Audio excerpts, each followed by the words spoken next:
In this video, we are going to discuss about introduction of 3.2. ठीक है, 3.2 जो exercise करेंगे उसकी जो बेसिक्स है वो मैं आपको यहाँ पे पढ़ाने वाली हूँ। तो फर्स्ट जो हम पढ़ेंगे यहाँ पे that is addition and subtraction of matrix. Addition and subtraction of matrices. Clear children? देखो बहुत सिंपल है, एक बार ध्यान से हम देखेंगे इसको।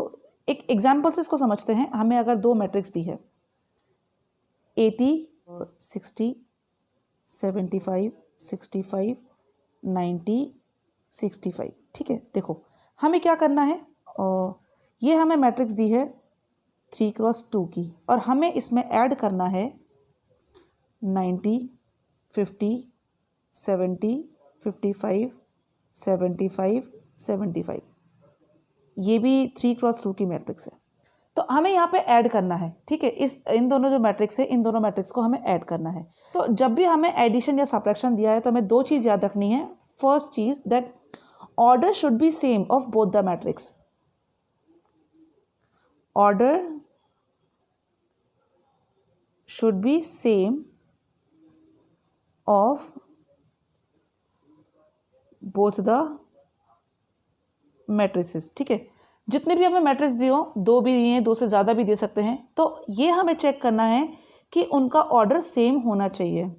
ठीक है, अगर वो ऑर्डर सेम नहीं है तो वो मैट्रिक्स ना तो ऐड हो सकती हैं ना सब्ट्रैक्ट हो सकती हैं। क्यों नहीं होंगी वो मैं आपको बता दूंगी अभी थोड़ी देर में। सेकेंड जो स्टेप है वो हमें याद रखना है, addition subtraction apply only between the corresponding elements. Addition subtraction applies only between the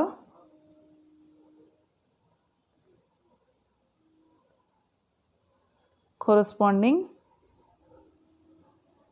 elements. देखो अब ये कोरोस्पॉन्डिंग एलिमेंट्स मैंने आपको बताया था, जैसे यहाँ पे 80 है तो यहाँ पे 90 है, तो 80 का 90 कोरोस्पॉन्डिंग है, 60 का 50 कोरोस्पॉन्डिंग है, 75 का 70 कोरोस्पॉन्डिंग है ना।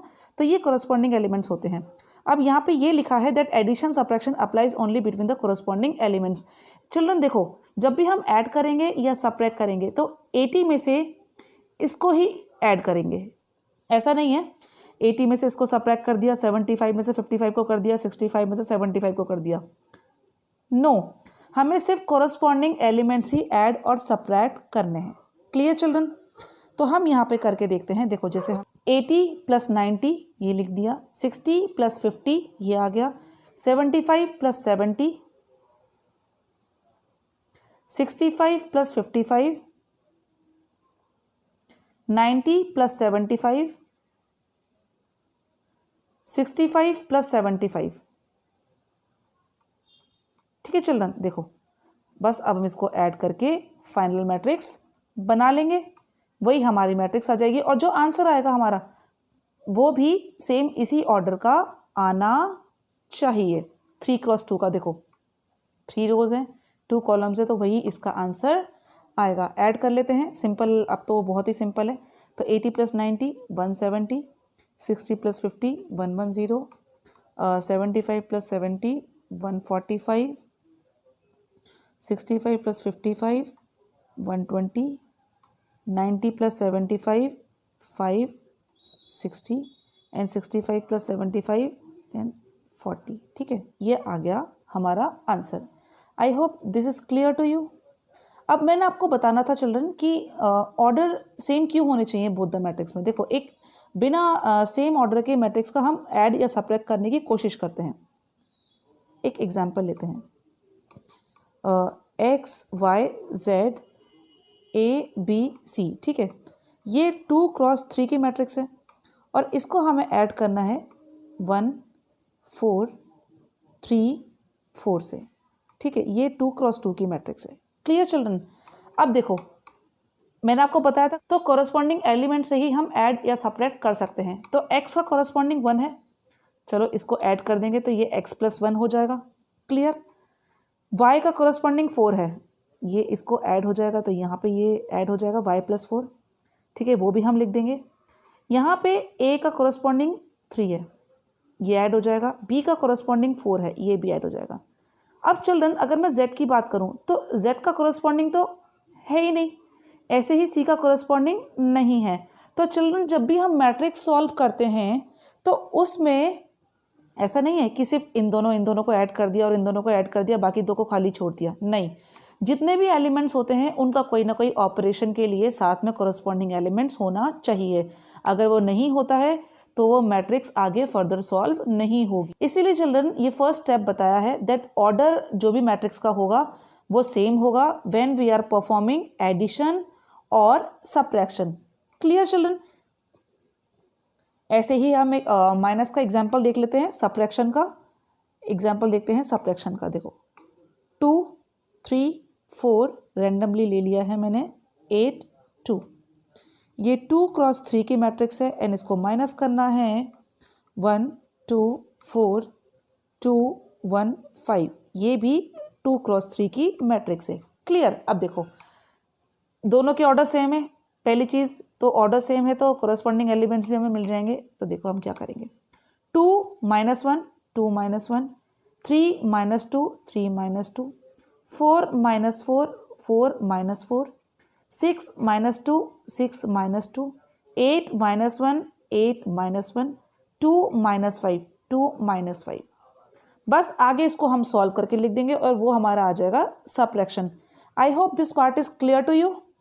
अब हम बात करते हैं मल्टीप्लिकेशन की, मल्टीप्लिकेशन ऑफ मैट्रिसेस। ठीक है, जब भी हम इसको मल्टीप्लाई करेंगे, सपोज अब मल्टीप्लिकेशन में ना एक बात ध्यान रखना कि ये जो एडिशन सब्ट्रैक्शन के जो स्टेप्स होते हैं वो फॉलो नहीं होते। मतलब ऑर्डर कुछ भी होगा उसे हम मल्टीप्लाई कर सकते हैं, अगर दोनों मैट्रिसेस का ऑर्डर्स अलग अलग है तो भी हम उसको मल्टीप्लाई कर सकते हैं। लेकिन इसमें कुछ जो छोटी छोटी बातें हैं वो आपको ध्यान रखनी है।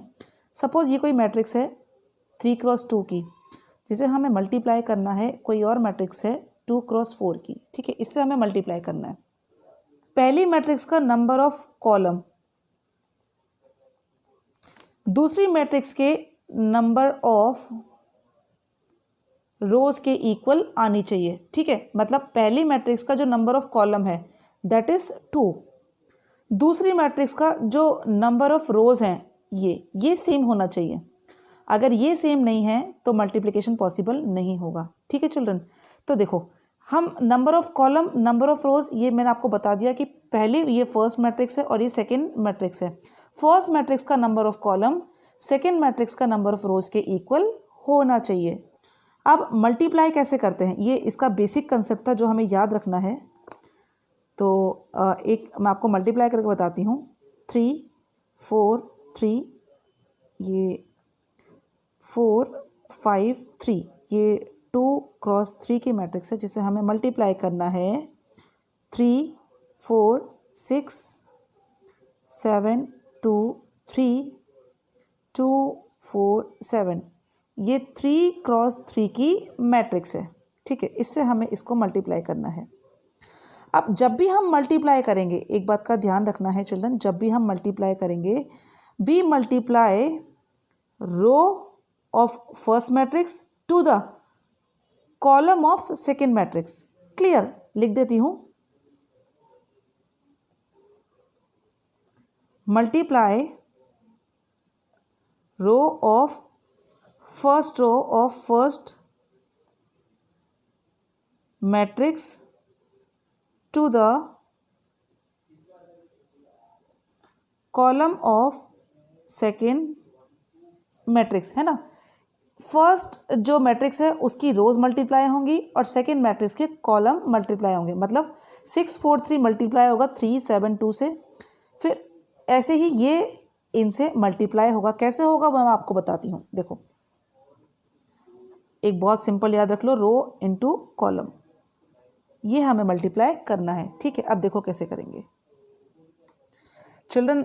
बहुत इंपॉर्टेंट कंसेप्ट है ये, मल्टीप्लिकेशन में बच्चे बहुत गलती करते हैं, इसीलिए इसे बहुत ध्यान से पढ़ना। देखो अब क्या करना है हमें, मैंने आपको बताया था चिल्ड्रन रो कॉलम से मल्टीप्लाई होता है। तो ये 6 4 3 मल्टीप्लाई होगा 3 7 2 से।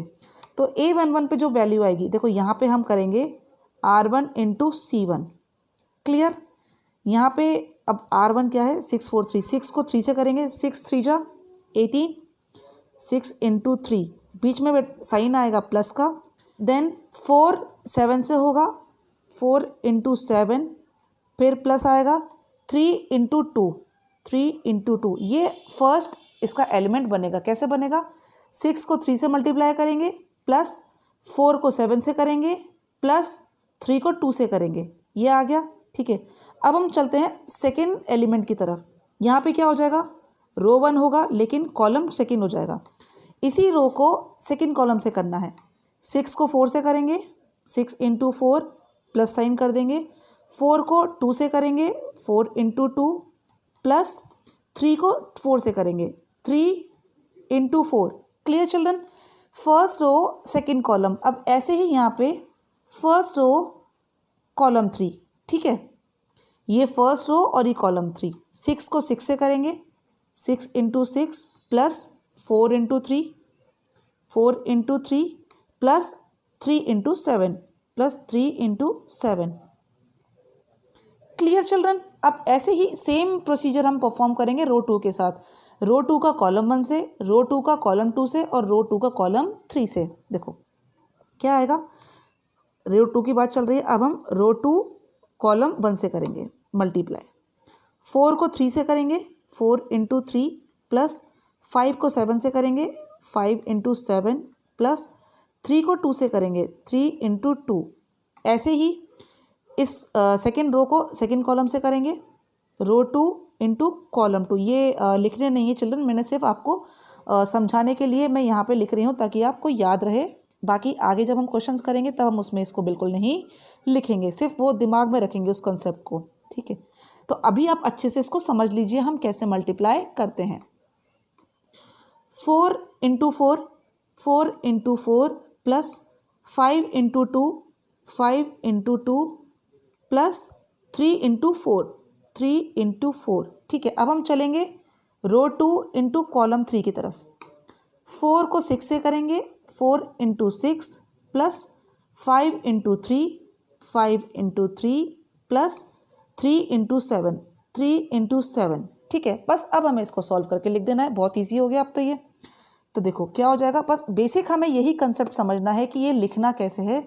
उसके बाद तो हमें सिंपल कैलकुलेशन ही करनी है, जैसे 6 3 जा 18 प्लस 7 4 जा 28 प्लस 3 2 जा 6, 4 3 जा 12 प्लस 35 प्लस 6, 6 4 जा 24 प्लस 4 2 जा 8 प्लस 3 4 जा 12, 4 4 जा 16 प्लस 5 2 जा 10 प्लस 3 4 जा 12, 6 6 जा 36 प्लस 4 3 जा 12 प्लस 7 3 जा 21, 4 6 जा 6 4 जा 24 प्लस 5 3 जा 15 प्लस 3 7 जा 21।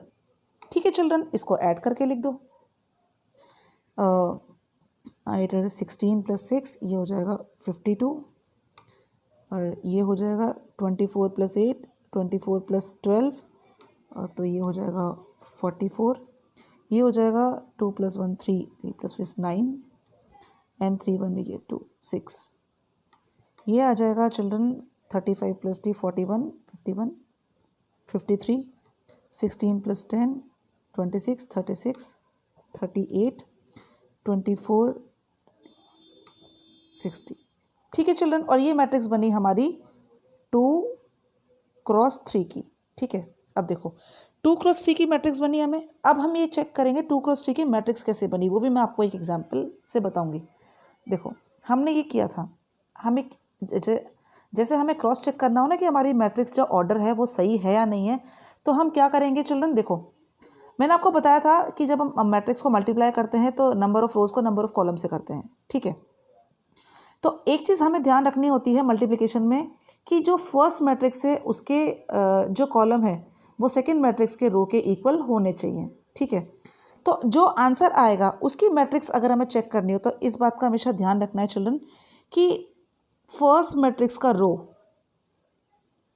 और मतलब जो ऑर्डर आएगा फर्स्ट मैट्रिक्स का रो एंड सेकंड मैट्रिक्स का कॉलम। ठीक है, फर्स्ट मैट्रिक्स का रो एंड सेकेंड मैट्रिक्स का कॉलम 2x3, तो ये 2x3 की मैट्रिक्स बननी चाहिए। देखो 2x3 की मैट्रिक्स बनी है चिल्ड्रन, क्लियर। जैसे अगर हमने इन मैट्रिक्स को सॉल्व किया है तो इस मैट्रिक्स का जो आंसर आएगा है ना, इस मैट्रिक्स का जो आंसर आएगा वो क्या आएगा, उसका ऑर्डर क्या होगा चिल्ड्रन, फर्स्ट मैट्रिक्स का रो एंड सेकेंड मैट्रिक्स की कॉलम, ठीक है। तो फर्स्ट मैट्रिक्स की रो 3 एंड सेकेंड मैट्रिक्स का कॉलम 4, तो ये 3x4 की मैट्रिक्स बनेगी अगर हम इस मैट्रिक्स को सॉल्व करते हैं तो। Clear children. एक एग्जाम्पल करते हैं, मल्टीप्लाई करते हैं। a is equal to 3 1 1.5 √5 7 -3 2 0 5। ये हमें मैट्रिक्स दिए children and we have to find out 3a। 3a का मतलब क्या है, हमें जितने भी एलिमेंट्स हैं उन सबको 3 से मल्टीप्लाई करना है ना। तो यहाँ पे हम क्या लिख देंगे, 3 और ये a की जो पूरी मैट्रिक्स है ये एज इट इज लिख देते हैं, 3 1 1.5 √5 7 -3 2 0 5। अब हम क्या करेंगे चिल्ड्रन, इस 3 को अंदर मल्टीप्लाई कर देंगे, क्या हो जाएगा, 3a क्या हो जाएगा हमारा, 3 × 3 9, 3 × 1 3, 3 × 1.5 4.5, 3 × √5 3 √5, 3 × 7 21, 3 × -3 -9, 3 × 2 6, 3 × 0 0, 3 × 5 15। Clear children. ये जो मैट्रिक्स आई बहुत सिंपल है। अगर इस तरह की जैसे 3a दिया है, 2 दिया है या 5a दिया है, 6a दिया है, तो हमें जो नंबर दिया है, कांस्टेंट दिया है, उसको अंदर मल्टीप्लाई कर देना है। एक और मैट्रिक्स लेते हैं चिल्ड्रन, जैसे हमें दी है 2 12 6 8।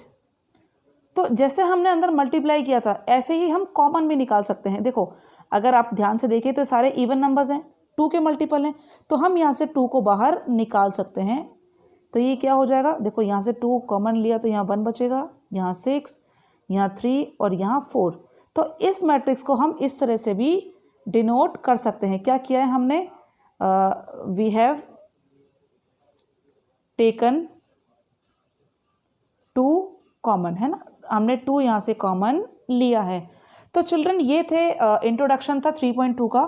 अपने नेक्स्ट वीडियो में हम 3.2 डिस्कस करेंगे।